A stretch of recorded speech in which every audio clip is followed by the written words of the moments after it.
President Trump is spending the holiday weekend at Mar-a-Lago, splitting his time between the golf course and posting a flurry of messages online about both domestic and international politics.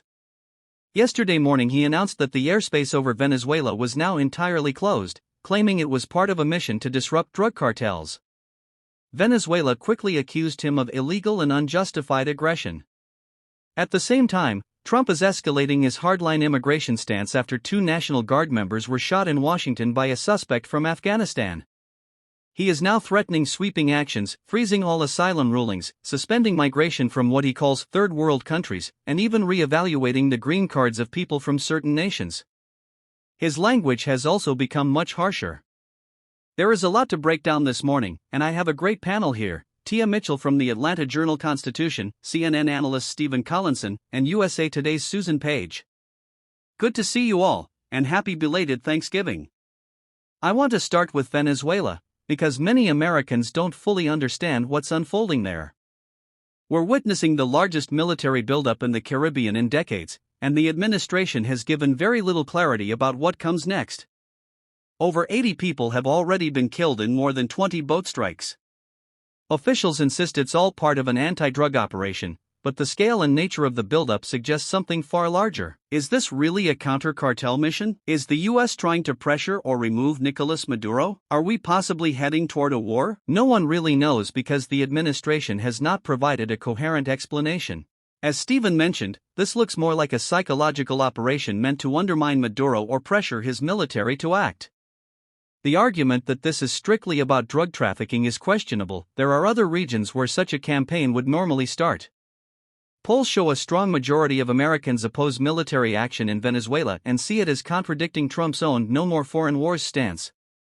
But projecting U.S. power in the Western Hemisphere has long appealed to MAGA circles, and Trump has been openly supporting far-right leaders across Latin America, including those in Brazil and Argentina.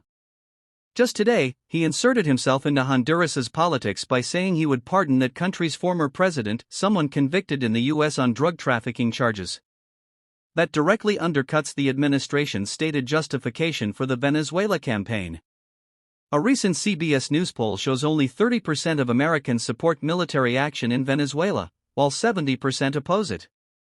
Even 2/3 of Republicans say Trump needs to explain what's happening before moving forward.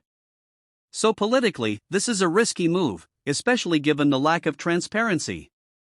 Meanwhile, Congress is asking questions. Leaders of both the House and Senate Armed Services Committees, Republicans and Democrats, are demanding answers about a September boat strike in which the Defense Secretary reportedly ordered everyone on board to be killed. Lawmakers are concerned that the operation might have violated the rules of armed conflict. Reports indicate those killed were low-level workers, drug mules, not cartel leaders. If the U.S. is killing expendable small players, it raises doubts about whether these actions have any real impact on the cartels themselves. Then there's Trump's controversial pardon of former Honduran President Juan Hernández, who was convicted on drug trafficking charges in the U.S. and sentenced to 45 years in prison. While the administration claims the Venezuela campaign is about stopping cartels, Trump pardoned a man prosecutors say accepted cocaine-fueled bribes and allowed Venezuelan cocaine to pass through Honduras to the U.S. Trump's justification? He said Hernández had been treated harshly and unfairly. This creates a glaring contradiction, escalating a military campaign supposedly targeting drug traffickers, while freeing a convicted trafficker who was an ally. All of this is happening as Trump announces new immigration actions from Mar-a-Lago. While playing golf with Brooks Koepka, Wayne Gretzky, and Fox News host Brett Baer, Trump posted videos of his golf shots online, while also laying out some of the most aggressive immigration measures of his presidency. These include stopping visa issuance for anyone with an Afghan passport, permanently ending migration from third world countries, but politically, this is backfiring. 62% of Americans disapprove of Trump's immigration handling. Nearly 70% of independents disapprove.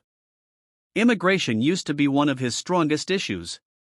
Now many voters think he has gone too far.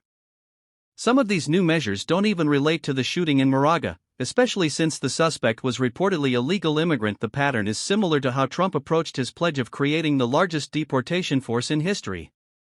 He talked about it during the campaign but could never clearly explain what it would look like when pressed for details. Now we're seeing a similar dynamic, dramatic announcements, limited clarity, and policies that appear increasingly extreme without a clear plan for achieving their stated goals.